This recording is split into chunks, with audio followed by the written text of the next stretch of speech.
Suomalaisen kansan perinteen keskeinen hahmo oli jo olotilani, jo kauan ollut selvillä Kalevalan sivuilla telmivää mies. Kuka ties se ole minä, yksi niistä helmistä, jotka muistetaan vielä, kun aika on jo heistä jättänyt. Puumerkkini mä jätänyt, se säilyy luonnossa mun tekemissä luonnoksissa, runollisissa tuotoksissa, vuodatuksissani. Mä olen elämästäni huolissani, eläkkeellä muistelen kiikustuolissani, myrkkynuolissani.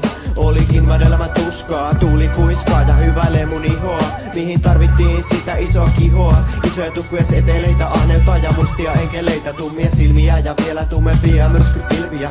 Yritänkö katsoa uudestaan vanhaa filmiä, joka on pelkkä kulisia, kun kulinaristinen nuurisia, kultaa muistojaan unisia, unen sekaisia tapahtumia. Tapahtui kummia, rikkaasta oli suuri kunnia esittää pummia. Kyseinen henkilö selvisi pelkillä mustilla mustelmilla ajatuksiaan. Jälkeenpäin meille valotti usein sieluja, kepeästi valotti kertaamalla vaan vanhoja valheitaan. Vielä nykyäänkin talveilla ollessaan itke valtoimenaan epäonneaan.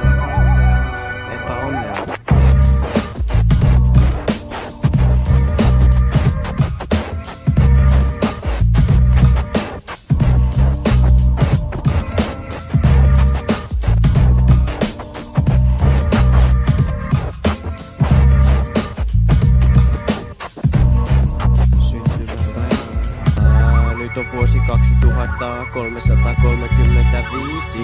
Metsän Jumala kuoli hengityselinsairauksiin 300 vuotta sitten.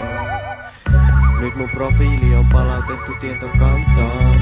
Informaatio merkattu sähköiseen kaulapantaan. Mä pääsen juhlimaan, mutta onko mitään juhlittavaa? 500 vuotta Kalevala, en voi enää juosta luonnossakaan vapaana. Monta epäonnen hetken takana mä jälkiviisaana katson peiliin, kun kirje vaihtui e-mailiin. Sähköpostikin paremmalla järjestelmällä korvattiin. Nyt mulla on digitaaliset teko korvattiin. Kuurotkin kuulevat, sitä pitää huolen geenimuunnelmat. Suurelmat on muuttuneet sähköisiksi, tietoyhteiskunta lähtöisiksi. Kaikki arvot on nyt muokattu, luonto tuhottu ja kuopattu. Ei ole huomattu omia mokia, yhä porskuttaa teknologia ja Nokia. Syntyy uusia tauteja ja puhkee sotia, mitään ei voida sopia. Voiton maksimoimisideologia on kasvattaa omia pääomia, kunnes pankki holvin ovia ei saa enää edes auki. Rahakirstu painaa enemmän kuin geenimanipuloitu tappaja hauki. Ihmiset ihmettelee suu auki, kun tauti tarttuu tehokkaasti, mut ei tapa. Maailman napa on oma maha ja mahan päällä makaava raha. Välttämätön paha, niin kuin joku voisi sanoa.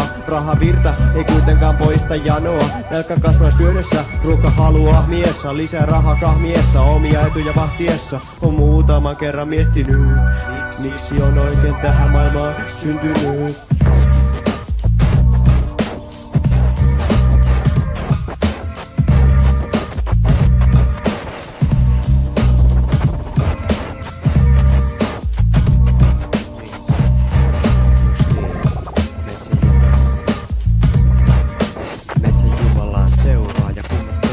Josta todellisuus, jossa elän onkin pelkkä unta, sen on tuottanut vaan mun oma alitajunta, kaikki oleva onkin silkkaa harhaa, mistä tiedän enää mikä kaikki on varmaa todellisuutta, eikä vain muodollisuutta, jonka jokin suurempi on luonut omat näkemyksensä esille tuonut, meille elämämme suonut.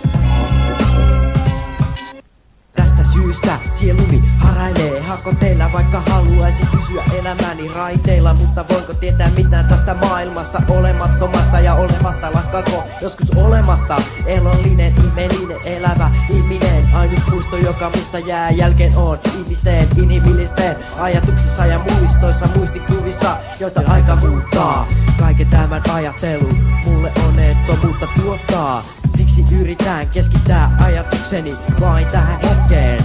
Tuottaa itselleni ololetkeen, jonka avulla selvitään kaikki esteet elämäni varrella. Haluun kierrellä ja kaarella, turha häviin, tärkein on aina tallella, aina tallella.